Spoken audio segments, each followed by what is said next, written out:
ಸ್ನೇಹಿತರೆ, ಜೀವನದಲ್ಲಿ ನಾವು ಅನ್ಕೊಂಡಿದ್ದು ಯಾವತ್ತೂ ಆಗಲ್ಲ. ಎಲ್ಲ ಅದ್ರ ಉಲ್ಟಾನೇ ಆಗೋದು. ಇಲ್ಲ ನಾವು ಅನ್ಕೊಂಡಿದ್ದಕ್ಕಿಂತ ಸ್ವಲ್ಪನಾದ್ರೂ ಭಿನ್ನವಾಗಿ ನಡೆಯುತ್ತೆ. ವಿಧಿಯ ಆಟ ನಾವು ಊಹೆ ಮಾಡಿದ ಹಾಗೆ ಯಾಕಿರಲ್ಲ?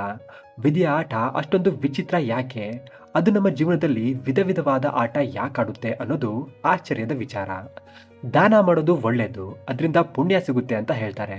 ಆದರೆ ವಿಧಿಯ ಆಟ ಹೇಗಿರುತ್ತೆ ಅಂದ್ರೆ, ದಾನ ಮಾಡೋದ್ರಿಂದ ಕೆಲವೊಂದ್ಸಲ ನಮಗೆ ಶಿಕ್ಷೆ ಕೂಡ ಸಿಗ್ಬಹುದು. ಇವತ್ತಿನ ಈ ಕತೆ ಕೇಳಿ, ಇದರಲ್ಲಿ ವಿಧಿಯ ಆಟ ವಿಚಿತ್ರ ಯಾಕಿರುತ್ತೆ? ಒಳ್ಳೆಯವರ ಪಾಲಿಗೆ, ದಾನ ಮಾಡೋರ ಪಾಲಿಗೆನೆ ಕಷ್ಟಗಳು ಅನ್ನೋ ಸುರಿಮಳೆ ಯಾಕಾಗುತ್ತೆ? ಮತ್ತೆ ಅವರಿಗೆ ಒಳ್ಳೇದು ಯಾವಾಗುತ್ತೆ ಅನ್ನೋದು ಈ ಕಥೆಯಲ್ಲಿ ಅದ್ಭುತವಾಗಿದೆ. ಸ್ವಲ್ಪ ಹೊತ್ತು ಕಣ್ಮುಚ್ಚಿ ಆರಾಮವಾಗಿ ಈ ಕತೆ ಕೇಳಿ. ಪೂಜೆ ಪುನಸ್ಕಾರ ದಾನ ಧರ್ಮ ಮಾಡಿದ್ರು ಕೂಡ ನಿಮ್ಮ ಜೀವನದಲ್ಲಿ ಏನಾದರೂ ಕಷ್ಟ ನಷ್ಟಗಳು ಬಾರಿ ಬಾರಿ ಬರ್ತಿದ್ರೆ ಈ ಕಥೆಯಿಂದ ನಿಮಗೆ ಸ್ವಲ್ಪ ಸಮಾಧಾನ ಸಿಕ್ಕಾಗುತ್ತೆ. ಹಾಗಾದ್ರೆ ಕೇಳಿ. ಒಂದು ರಾಜ್ಯದಲ್ಲಿ ಹಿಮರಾಜ ಅನ್ನೋ ಒಬ್ಬ ಮಹಾನ್ ರಾಜ ಇರ್ತಾನೆ. ಅವನು ದಯಾಳು, ಕರುಣಾಮಯಿ, ನ್ಯಾಯಪ್ರಿಯ ಮತ್ತೆ ಹಸನ್ಮುಖಿ ಆಗಿರ್ತಾನೆ. ಅವನು ಅವನ ರಾಜ್ಯದ ಶಾಸನವನ್ನ ಬಹಳ ನಿಷ್ಠೆಯಿಂದ ಕಟ್ಟುನಿಟ್ಟಾಗಿ ನಡೆಸ್ತಿರ್ತಾನೆ. ಅದರಿಂದ ಅವನ ರಾಜ್ಯದ ಪ್ರಜೆಗಳು ಯಾವುದೇ ಕಷ್ಟ ನಷ್ಟಗಳಿಲ್ಲದೆ ರಾಜನ ರಾಜ್ಯಭಾರದಲ್ಲಿ ನಿಶ್ಚಿಂತೆಯಿಂದ ಜೀವನ ನಡೆಸ್ತಿರ್ತಾರೆ. ಹಿಮರಾಜ ದಾನ ಧರ್ಮಗಳನ್ನ ತುಂಬಾ ನಂಬೋನಾಗಿರ್ತಾನೆ. ಹಾಗಾಗಿ ಅವನು ಅವನ ಆಸ್ಥಾನದಲ್ಲಿ ಯಾರೇ ಬಂದು ಏನೇ ಕೇಳಿದ್ರು ಅವನ ಹತ್ರ ಅವ್ರು ಕೇಳಿದ್ದೇನಾದ್ರೂ ಇದ್ರೆ ಅವನು ಯಾವತ್ತೂ ಇಲ್ಲ ಅಂತಿರಲಿಲ್ಲ. ಅವನ ಅಧಿಕಾರದಲ್ಲಿರೋದನ್ನ ಯಾರೇ ಏನೇ ಕೇಳಿದ್ರು ಅವನು ಅದನ್ನ ದಾನ ಮಾಡ್ಬಿಡ್ತಿದ್ದ. ಹಾಗಾಗಿ ತುಂಬಾ ಜನ ಅವನ ರಾಜ್ಯದ ಜನರು ಅವನ ಹತ್ರ ಪ್ರತಿದಿನ ಏನಾದ್ರೂ ಒಂದು ದಾನ ಪಡಿತಾನೆ ಇರ್ತಾರೆ. ಮತ್ತೆ ರಾಜ ಕೂಡ ಇಲ್ಲ ಅಂದೆ ಎಲ್ರಿಗೂ ದಾನ ಮಾಡ್ತಿರ್ತಾನೆ. ಹೀಗಿರ್ಬೇಕಾದ್ರೆ ಒಂದಿನ ಅದೇ ಊರಿನ ಒಬ್ಬ ವ್ಯಕ್ತಿ ರಾಜನ ದಾನ ಧರ್ಮದ ಒಳ್ಳೆತನವನ್ನ ಪರೀಕ್ಷೆ ಮಾಡಬೇಕು ಅಂತ ಅವನು ಕೂಡ ರಾಜನ ಹತ್ರ ದಾನ ಕೇಳೋದಕ್ಕೆ ಅಂತ ಹೋಗ್ತಾನೆ. ರಾಜ ಬಂದ ವಿಷಯ ಏನು ಅಂತ ಕೇಳಿದಾಗ ಆ ವ್ಯಕ್ತಿ, ಮಹಾರಾಜ, ನಾನು ನಿಮ್ಮ ಬಗ್ಗೆ ತುಂಬಾ ಕೇಳಿದ್ದೀನಿ. ನೀವು ನಿಮ್ಮ ಅಧಿಕಾರದಲ್ಲಿರೋದನ್ನ ಏನ್ ಬೇಕಾದ್ರೂ ದಾನ ಮಾಡ್ತೀರಂತೆ, ಹೌದಾ ಅಂತ ಕೇಳ್ತಾನೆ. ಆಗ ಹಿಮರಾಜ, ಹಾ ಹೌದು, ನೀವು ಕೇಳಿದ್ದು ನನ್ನ ಅಧಿಕಾರದಲ್ಲಿದ್ರೆ ಖಂಡಿತವಾಗ್ಲೂ ನಾನು ನಿಮಗೆ ದಾನ ಮಾಡ್ತೀನಿ ಅಂತ ಹೇಳ್ತಾನೆ. ಆಗ ಆ ವ್ಯಕ್ತಿ, ಸರಿ ಹಾಗಾದ್ರೆ ನನಗೆ ನಿಮ್ಮ ಅಧಿಕಾರದಲ್ಲಿರೋ ನಿಮ್ಮ ಈ ಪೂರ್ತಿ ರಾಜ್ಯ ಬೇಕು, ಕೊಡ್ತೀರಾ ಅಂತ ಕೇಳ್ತಾನೆ. ಆಗ ಹಿಮರಾಜ ಮುಗುಳ್ನಗ್ತಾ, ಅಷ್ಟೇ ತಾನೆ, ಈ ರಾಜ್ಯ ಇಷ್ಟೊಂದು ಉನ್ನತಿ ಪಡೆದಿರೋದು ಬರೀ ನನ್ನಿಂದ ಮಾತ್ರ ಅಲ್ಲ, ನನ್ನ ಮಂತ್ರಿಗಣ, ಸೇನಾಧಿಪತಿ, ಸೈನ್ಯ ಮತ್ತೆ ಪ್ರಜೆಗಳಿಂದ. ಹಾಗಾಗಿ ರಾಜ ಬದಲಾದ್ರೂ ಪರವಾಗಿಲ್ಲ, ನನ್ನ ನಂಬಿಕಸ್ಥ ಜನರು ರಾಜ್ಯವನ್ನ ಹೀಗೆ ನಡೆಸ್ಕೊಂಡು ಹೋಗ್ತಾರೆ ಅನ್ನೋ ನಂಬಿಕೆ ನನಗಿದೆ. ಹಾಗಾಗಿ ನಾನು ನಿಮಗೆ ಈ ರಾಜ್ಯವನ್ನ ದಾನ ಮಾಡ್ತಿದ್ದೀನಿ, ಚೆನ್ನಾಗಿ ನೋಡ್ಕೊಳ್ಳಿ ಇದನ್ನ ಅಂತ ಹೇಳ್ತಾನೆ. ಅದನ್ನ ಕೇಳಿ ಆ ವ್ಯಕ್ತಿಗೆ ತುಂಬಾನೇ ಸಂತೋಷ ಆಗುತ್ತೆ. ಹಿಮರಾಜ ದಾನ ಮಾಡೋದ್ರಿಂದ ಪುಣ್ಯ ಸಿಗುತ್ತೆ, ಯಾರೇ ಏನೇ ಕೇಳಿದ್ರು ಇಲ್ಲ ಅಂದೆ ಕೊಟ್ರೆ ಆ ಭಗವಂತ ನಮ್ಮನ್ನ ಮೆಚ್ತಾನೆ ಅಂತ ಅನ್ಕೊಂಡಿರ್ತಾನೆ. ಹಾಗಾಗಿ ಅವನು ಅವನ ರಾಜ್ಯವನ್ನ ಕೇಳಿದ ತಕ್ಷಣ ದಾನ ಮಾಡ್ತೀನಿ ಅಂತ ಹೇಳ್ತಾನೆ. ಆದ್ರೆ ರಾಜನ ಮಂತ್ರಿಗಣ ಮತ್ತೆ ಸೈನ್ಯಾಧಿಪತಿ ಆ ನಿರ್ಧಾರಕ್ಕೆ ಒಪ್ಪಲ್ಲ. ನಾವು ನಿಮ್ಮಂತ ಮಹಾನ್ ದಯಾಳು ಮತ್ತೆ ನ್ಯಾಯಪ್ರಿಯ ರಾಜನನ್ನ ಬಿಟ್ರೆ ಯಾರ್ಯಾರಿಗೂ ಸೇವೆ ಮಾಡಕ್ಕಾಗಲ್ಲ, ನಾವು ನಿಮ್ಮ ಈ ತೀರ್ಪನ್ನ ಒಪ್ಪಕ್ಕಾಗಲ್ಲ ಮಹಾರಾಜ, ನಮಗೆ ನೀವೇ ಬೇಕು ಅಂತ ಹೇಳ್ತಾರೆ. ಆಗ ಹಿಮರಾಜ, ನಾನಾಗ್ಲೇ ಮಾತು ಕೊಟ್ಬಿಟ್ಟಿದ್ದೀನಿ, ನನ್ನ ಮೇಲೆ ನಿಮಗೆ ಸ್ವಲ್ಪನಾದ್ರೂ ಅಭಿಮಾನ ಗೌರವ ಅನ್ನೋದಿದ್ರೆ ನನ್ನ ಮಾತನ್ನ ಪಾಲಿಸಿ ಅಂತ ಹೇಳಿ ಅವನು ಸಭೆಯಿಂದ ಹೊರ ಹೋಗ್ತಾನೆ. ಮತ್ತೆ ಆ ದಾನ ಪಡೆದ ಅಪರಿಚಿತ ವ್ಯಕ್ತಿಯನ್ನ ಹೊಸ ರಾಜ ಮಾಡಲಾಗುತ್ತೆ. ಮಹಾರಾಜ ಮಹಾರಾಣಿ ಹತ್ರ ಬಂದು ನಡೆದ ಎಲ್ಲಾ ವಿಷಯವನ್ನ ಹೇಳ್ತಾರೆ. ಮಹಾರಾಣಿ ಕೂಡ ಮಹಾರಾಜನ ಹಾಗೆ ಕರುಣಾಮಯಿ, ಶಾಂತ ಸ್ವಭಾವದವಳು ಮತ್ತೆ ಹಸನ್ಮುಖಿ ಆಗಿರ್ತಾರೆ. ಅವರಿಗೆ ಮಹಾರಾಜ ಏನು ತಪ್ಪು ನಿರ್ಧಾರ ಮಾಡಲ್ಲ ಅನ್ನೋ ಪೂರ್ತಿ ನಂಬಿಕೆ ಇರುತ್ತೆ.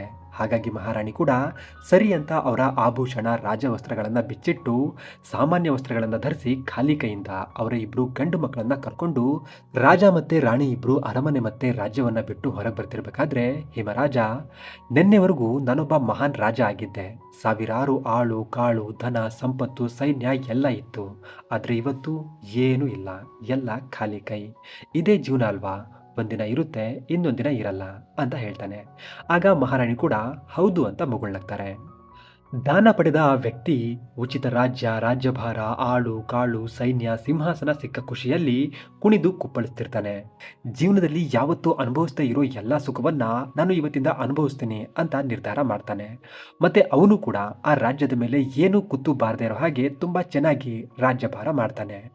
ಆದ್ರೂ ಮಂತ್ರಿಗಣ ಮತ್ತೆ ಸೈನ್ಯಾಧಿಪತಿಯವರಿಗೆ ಅವನಂದ್ರೆ ಆಗ್ತಿರಲ್ಲ. ಆದ್ರೆ ಅವರು ಹಿಮರಾಜನ ಕೊನೆ ಆಜ್ಞೆಯಂತೆ ಆ ವ್ಯಕ್ತಿಯನ್ನ ಹೊಸ ರಾಜನಾಗಿ ಸ್ವೀಕಾರ ಮಾಡಿ ಅವನ ಸೇವೆ ಮಾಡ್ತಿರ್ತಾರೆ. ರಾಜ ಮತ್ತೆ ರಾಣಿ ಇಬ್ರು ರಾಜ್ಯಭಾರ ಬಿಟ್ಟು ಬರ್ತಿರುವಾಗ ಅವರು ಒಂದು ಊರಲ್ಲಿ ವಿಶ್ರಾಂತಿ ಪಡೆಯೋದಕ್ಕೆ ಅಂತ ಉಳ್ಕೋತಾರೆ. ಅಲ್ಲಿ ತುಂಬಿ ತುಳ್ಕಾಡ್ತಿದ್ದ ಸಂತೆಯ ಪಕ್ಕದಲ್ಲಿದ್ದ ಒಂದು ಆಶ್ರಯ ಗೃಹದಲ್ಲಿ ಅವರು ವಿಶ್ರಾಂತಿ ಪಡಿತಿರ್ತಾರೆ. ಆಗ ಆ ಸಂತೆಗೆ ಒಬ್ಬ ದೊಡ್ಡ ವ್ಯಾಪಾರಿಯ ಗುಂಪೊಂದು ಬರುತ್ತೆ. ಕಾಳು ಕಡ್ಡಿ ಹಣ ಸಂಪತ್ತನ್ನ ಮೂಟೆಯಲ್ಲಿ ಕಟ್ಟಿ ಗಾಡಿಯಲ್ಲಿ ತುಂಬಿರೋ ಗುಂಪೊಂದು ಅಲ್ಲಿಗೆ ಬರುತ್ತೆ. ವ್ಯಾಪಾರಿ ಅವನು ಅಲ್ಲಿಗೆ ಬಂದಿದ್ದ ಕೆಲಸ ಮುಗಿಸಿ ಅವನ ಗುಂಪಿಗೆ ನೀವು ಮುಂದೆ ಹೋಗಿ ನಾನು ಸಂತೆ ಅಡ್ಡಾಡ್ಕೊಂಡ್ ಬರ್ತೀನಿ ಅಂತ ಹೇಳಿ ಕಳಿಸ್ತಾನೆ. ವ್ಯಾಪಾರಿ ಸಂತೆಯನ್ನ ನೋಡ್ತಾ ನೋಡ್ತಾ ಮುಂದೆ ಬಂದಾಗ ಅವನು ಮಹಾರಾಣಿ ಮತ್ತೆ ಮಹಾರಾಜ ಇದ್ದ ವಿಶ್ರಾಂತಿ ಗೃಹದ ಹತ್ರ ತಲುಪ್ತಾನೆ. ಅಲ್ಲಿ ಅವನ ದೃಷ್ಟಿ ಅತಿ ಸುಂದರವಾಗಿದ್ದ ಮಹಾರಾಣಿ ಮೇಲೆ ಬೀಳುತ್ತೆ. ಅವನು ಮಹಾರಾಣಿಯನ್ನ ನೋಡಿ ಅವ್ರ ಮೇಲೆ ಮೋಹಿತನಾಗ್ಬಿಡ್ತಾನೆ. ಮತ್ತೆ ಏನಾದ್ರೂ ಮಾಡಿ ಅವ್ರನ್ನ ಮದುವೆ ಆಗ್ಬೇಕು ಅನ್ಕೋತಾನೆ. ರಾಜ ಮತ್ತೆ ರಾಣಿ ಇಬ್ರು ಸಾಮಾನ್ಯ ಮನುಷ್ಯರ ವಸ್ತ್ರದಲ್ಲಿದ್ದರಿಂದ ಅವನಿಗೆ ಅವರೇ ಮಹಾರಾಜ ಮತ್ತೆ ಮಹಾರಾಣಿ ಅನ್ನೋದು ತಿಳಿಯೋದಿಲ್ಲ. ಹಾಗಾಗಿ ಅವನು ಮಹಾರಾಣಿಯನ್ನ ಒಬ್ಳು ಸಾಮಾನ್ಯ ಮಹಿಳೆ ಅನ್ಕೊಂಡು ಅವರನ್ನ ಏನಾದ್ರೂ ಮಾಡಿ ಅಪಹರಣ ಮಾಡಬೇಕು ಅಂತ ಅನ್ಕೋತಾನೆ. ಸ್ವಲ್ಪ ಹೊತ್ತು ನಿಧಾನವಾಗಿ ಹೊಂಚಾಕಿದ ಮೇಲೆ ವ್ಯಾಪಾರಿ ಹಿಮರಾಜರ ಹತ್ರ ಬಂದು ಗೊಳೋ ಅಂತ ಅಳೋದಕ್ಕೆ ಶುರು ಮಾಡ್ತಾನೆ. ರಾಜ, ಅರೆ ಏನಾಯ್ತು ನಿಮ್ಗೆ, ಯಾಕೆ ಈ ಕಣ್ಣೀರು ಅಂತ ಕೇಳ್ತಾರೆ. ಆಗ ವ್ಯಾಪಾರಿ, ಏನಂತ ಹೇಳಿ ಸ್ವಾಮಿ, ನನ್ನ ಪತ್ನಿ ಗರ್ಭಿಣಿ, ಅವಳು ಮಗುವಿಗೆ ಜನ್ಮ ನೀಡೋ ಸಮಯ ಹತ್ರ ಬಂದು ನೋವಿನಿಂದ ಒದ್ದಾಡ್ತಿದ್ದಾಳೆ. ನನಗೆ ಏನ್ ಮಾಡ್ಬೇಕು ಅಂತಾನೆ ತೋಚ್ತಿಲ್ಲ. ಯಾರಾದ್ರೂ ಮಹಿಳೆ ಸಹಾಯಕ್ಕೆ ಸಿಗ್ತಾರಾ ಅಂತ ನೋಡಕ್ ಬಂದೆ. ನನ್ನ ಪತ್ನಿಯ ನೋವು ನಿಮ್ಮ ಪತ್ನಿಗೆ ಅರ್ಥ ಆಗುತ್ತೆ ಅನ್ಕೊಂಡಿದ್ದೀನಿ. ಅದಕ್ಕೆ ದಯವಿಟ್ಟು ನನಗೆ ಸಹಾಯ ಮಾಡಿ ಅಂತ ಕೇಳ್ಕೊತಾನೆ. ಒಂದು ಸಣ್ಣ ಮಾತಿಗೆ ರಾಜ್ಯವನ್ನ ಬಿಟ್ಟ ರಾಜ ಯಾರಾದ್ರೂ ಸಹಾಯ ಕೇಳಿದ್ರೆ ಇಲ್ಲ ಅಂತನ. ಅವನು ಮಹಾರಾಣಿ ಕಡೆ ನೋಡ್ತಾನಷ್ಟೆ. ಮಹಾರಾಣಿಯಾಗ್ಲೇ ವ್ಯಾಪಾರಿಯ ಮಾತು ಕೇಳಿ ಅವನಿಗೆ ಸಹಾಯ ಮಾಡೋದಕ್ಕೆ ತಯಾರಾಗಿ ನಿಂತಿರ್ತಾರೆ. ಮಹಾರಾಣಿ ವ್ಯಾಪಾರಿಗೆ, ಬೇಗ ನಡೀರಿ, ಪಾಪ ಏನ್ ಕಷ್ಟದಲ್ಲಿದ್ದಾರೋ ನಿಮ್ಮ ಪತ್ನಿ, ನೋಡೋಣ ಅಂತ ಹೇಳ್ತಾರೆ. ಕುತಂತ್ರಿ ವ್ಯಾಪಾರಿ ಮನಸ್ಸಲ್ಲೇ ಖುಷಿ ಪಡ್ತಿರ್ತಾನೆ, ಸಂಚು ಫಲಕಾರಿ ಆಯ್ತು ಅಂತ.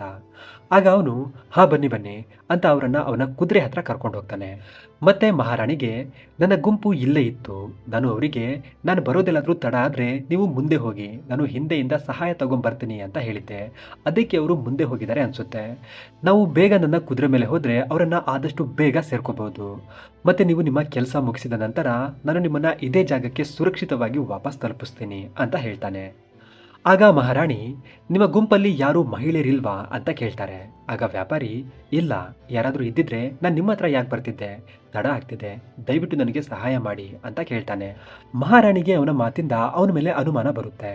ಆದರೆ ಎಲ್ಲಾದರೂ ಅವನು ಹೇಳ್ತಿರೋದು ನಿಜ ಆದರೆ ಪಾಪ ಒಂದು ಹೆಣ್ಣು ಮಗಳಿಗೆ ಅನ್ಯಾಯ ಮಾಡಿದ ಹಾಗಾಗುತ್ತೆ ಅಂತ ಅವರು ಸರಿ ಅಂತ ಕುದುರೆ ಹತ್ತಿ ಕೂತ್ಕೋತಾರೆ. ವ್ಯಾಪಾರಿ ಮಹಾರಾಣಿಯನ್ನ ಮುಂದೆ ಕೂರಿಸ್ಕೊಂಡು ತುಂಬಾ ಜೋರಾಗಿ ಕುದುರೆ ಓಡಿಸ್ಕೊಂಡು ಹೋಗ್ತಿರ್ತಾನೆ. ಮಹಾರಾಣಿ, ಎಲ್ಲಿ ನಿಮ್ಮ ಗುಂಪು ಅಂತ ಕೇಳ್ತಾರೆ. ಆಗ ವ್ಯಾಪಾರಿ ಜೋರಾಗಿ ನಗ್ತಾ ಕುದುರೆಯನ್ನ ಇನ್ನೂ ವೇಗವಾಗಿ ಓಡಿಸ್ತಾನೆ. ಆಗ ಮಹಾರಾಣಿಗೆ ಅವನೊಬ್ಬ ಮೋಸಗಾರ ಅನ್ನೋದು ಕನ್ಫರ್ಮ್ ಆಗುತ್ತೆ. ಅದಕ್ಕೆ ಅವರು ಕಾಪಾಡಿ ಕಾಪಾಡಿ ಅಂತ ಜೋರಾಗಿ ಕಿರ್ಸ್ಕೋತಾರೆ. ಆದರೆ ವ್ಯಾಪಾರಿ ಕುದುರೆ ವೇಗವಾಗಿ ಓಡಿಸ್ತಿದ್ದರಿಂದ ಮಹಾರಾಣಿಯ ಕೂಗು ಯಾರಿಗೂ ಕೇಳಿಸೋದಿಲ್ಲ. ವ್ಯಾಪಾರಿ ಅವನ ಗುಂಪು ಹತ್ರ ಬಂದು ಮಹಾರಾಣಿಯನ್ನ ಒಂದು ಗಾಡಿಯಲ್ಲಿ ಬಂದಿ ಮಾಡ್ಕೋತಾನೆ. ಈ ಕಡೆ ಹಿಮರಾಜ ಮಹಾರಾಣಿ ಇಷ್ಟೊತ್ತಾದ್ರೂ ಬರ್ಲಿಲ್ವಲ್ಲ ಅಂತ ಅವರನ್ನ ಮಕ್ಕಳ ಜೊತೆ ಸೇರಿ ಹುಡುಕೋದಕ್ಕೆ ಶುರು ಮಾಡ್ತಾರೆ.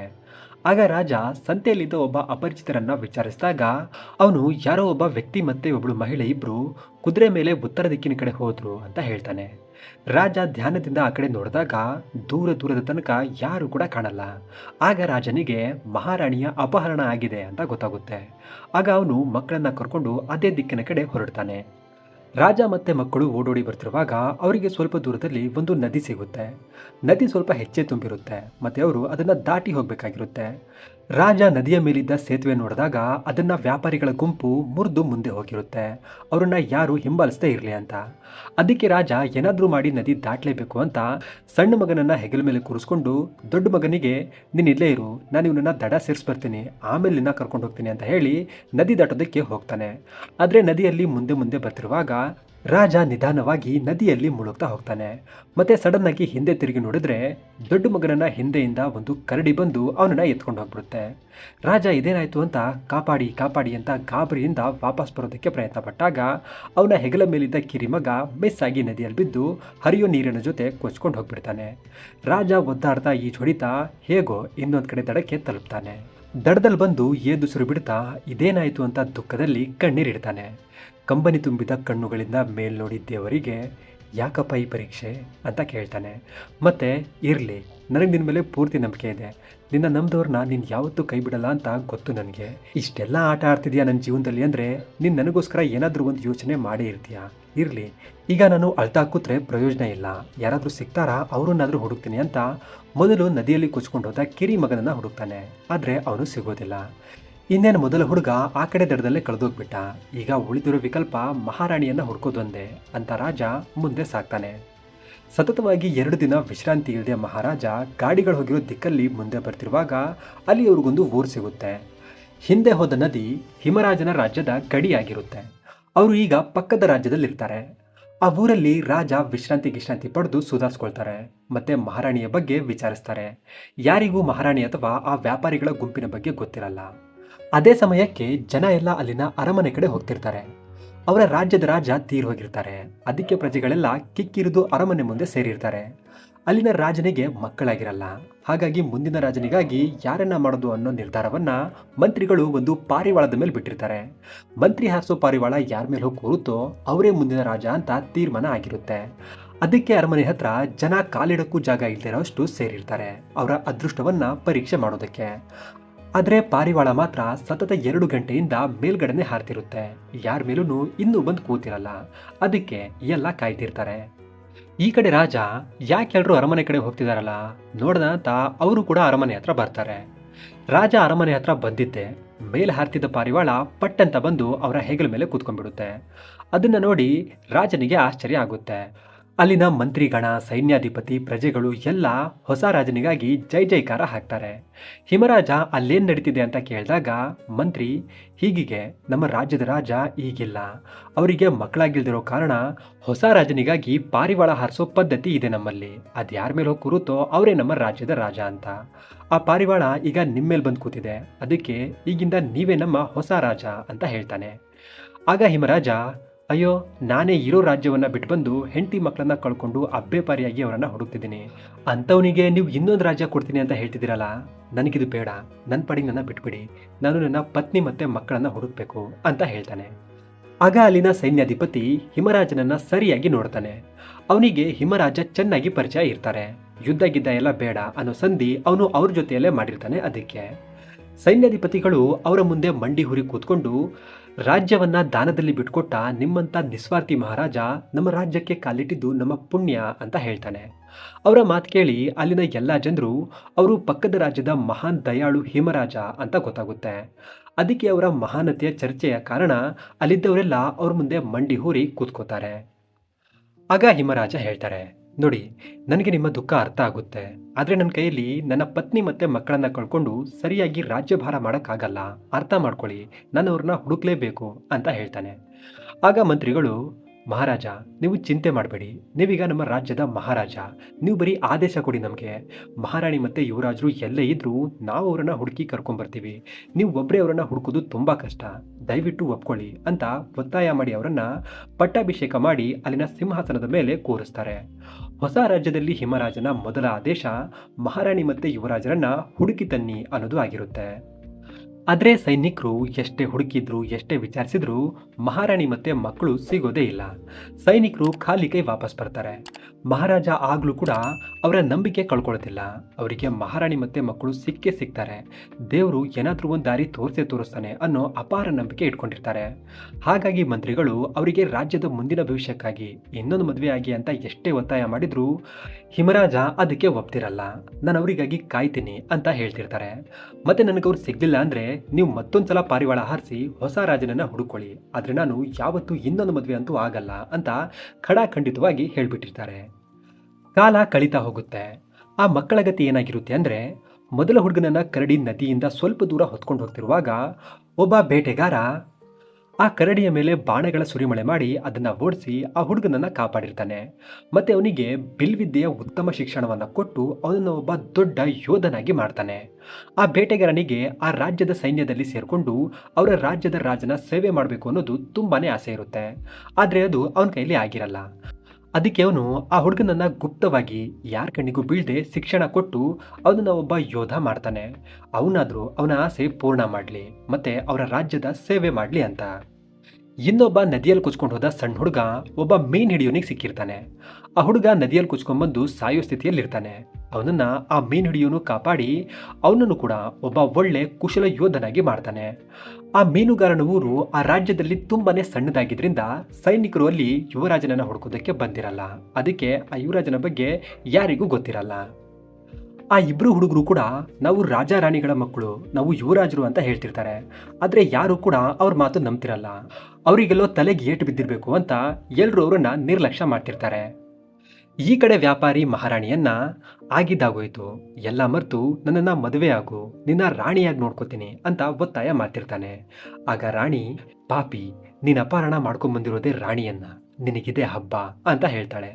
ವ್ಯಾಪಾರಿ ಅದನ್ನ ನಂಬೋದಿಲ್ಲ. ಸರಿ, ರಾಣಿ ಆದ್ರೆ ಏನಾಯ್ತು, ನನ್ನ ಮದುವೆ ಆಗು ಅಂತ ಒತ್ತಾಯ ಮಾಡ್ತಾನೆ. ಆದ್ರೆ ರಾಣಿ ಯಾವುದೇ ಕಾರಣಕ್ಕೂ ಒಪ್ತಿರಲ್ಲ. ಅದಕ್ಕೆ ಆ ವ್ಯಾಪಾರಿ ಅವರನ್ನ, ನೀನು ಒಪ್ಪೋ ತನಕ ನೀನು ನನ್ನ ಬಂಧನದಲ್ಲೇ ಇರ್ತೀಯ ಅಂತ ಅವರನ್ನ ಬಂದಿ ಮಾಡಿ ಸುರಕ್ಷತೆಗಾಗಿ ಅವಳನ್ನ ಕಾಯೋದಕ್ಕೆ ಆಳುಗಳನ್ನ ನೇಮಕ ಮಾಡಿರ್ತಾನೆ. ಹೀಗಿರ್ಬೇಕಾದ್ರೆ ಕಾಲ ಕಳೀತಾ ಬರುತ್ತೆ. ಮಹಾರಾಜ ರಾಣಿಯನ್ನ ಮತ್ತೆ ಮಕ್ಕಳನ್ನ ಹುಡ್ಕೋದು ನಿಲ್ಸೋದೇ ಇಲ್ಲ. ಅವರ ಪ್ರಯತ್ನ ಜಾರಿಯಲ್ಲೇ ಇರುತ್ತೆ. ರಾಣಿ ಎಲ್ಲ ಒಳ್ಳೇದಾಗುತ್ತೆ ಅಂತ ಕಾಯ್ತಿರ್ತಾರೆ. ಮಕ್ಕಳು ಕೂಡ ಮುಂದೆ ಆಗೋದು ನೋಡ್ಕೊಳ್ಳೋಣ ಅಂತ ಚಿಂತೆ ಮಾಡದೆ ಅವರವರ ವಿದ್ಯೆಯನ್ನ ಕುಶಲವಾಗಿ ಕಲಿತಿರ್ತಾರೆ. ಹೀಗೆ ನೋಡ್ತಾನೆ 15 ವರ್ಷ ಕಳೆದು ಹೋಗುತ್ತೆ. ರಾಜ ಈಗ ಎಲ್ಲ ಮರೆತು ರಾಜ್ಯಭಾರ ನಡೆಸ್ತಿರ್ತಾನೆ. ಆದ್ರೆ ಅವನು ಎರಡನೇ ಮದುವೆ ಮಾತ್ರ ಆಗಿರಲ್ಲ. ಮತ್ತೆ ರಾಣಿ ಕೂಡ ವ್ಯಾಪಾರಿಯನ್ನ ಮದುವೆ ಆಗೋದಕ್ಕೆ ಒಪ್ಪಿರಲ್ಲ. ಅದಕ್ಕೆ ಅವರು ಇನ್ನು ವ್ಯಾಪಾರಿಯ ಬಂಧನದಲ್ಲೇ ಇರ್ತಾರೆ. ಯುವರಾಜರು ಈಗ ಬೆಳೆದು ದೊಡ್ಡವರಾಗಿ ಕುಶಲ ಯೋಧರಾಗಿರ್ತಾರೆ. ಹಾಗಾಗಿ ಅವರನ್ನ ಸಾಕಿದ್ದ ಇಬ್ರು ಸಾಕು ತಂದೆ ಕೂಡ ಯುವರಾಜರನ್ನ ಆ ರಾಜ್ಯದ ಸೈನ್ಯದಲ್ಲಿ ಭರ್ತಿ ಮಾಡಿಸ್ತಾರೆ. ರಾಜನ ಸೇವೆ ಮಾಡಿ ನೊಂದ ರಾಜ ಅವರು ಅವರ ಸೇವೆ ಮಾಡಿದ್ರೆ ರಾಜ್ಯಕ್ಕೆ ಮತ್ತೆ ನಮ್ಗೆ ಎಲ್ರಿಗೂ ಒಳ್ಳೇದಾಗುತ್ತೆ ಅಂತ. ಆ ಹುಡುಗರ ಕುಶಲತೆ, ಯುದ್ಧ ನಿಪುಣತೆ ನೋಡಿ ಸೈನ್ಯಾಧಿಪತಿ ತುಂಬಾನೇ ಆಶ್ಚರ್ಯ ಪಡ್ತಾರೆ. ಮತ್ತೆ ಇಂಥ ಕುಶಲ ಯೋಧರು ನಮ್ಮ ಸೈನ್ಯದಲ್ಲಿರೋದು ನಮ್ಮ ಹೆಮ್ಮೆಯ ವಿಚಾರ ಅಂತ ಖುಷಿ ಪಡ್ತಾರೆ.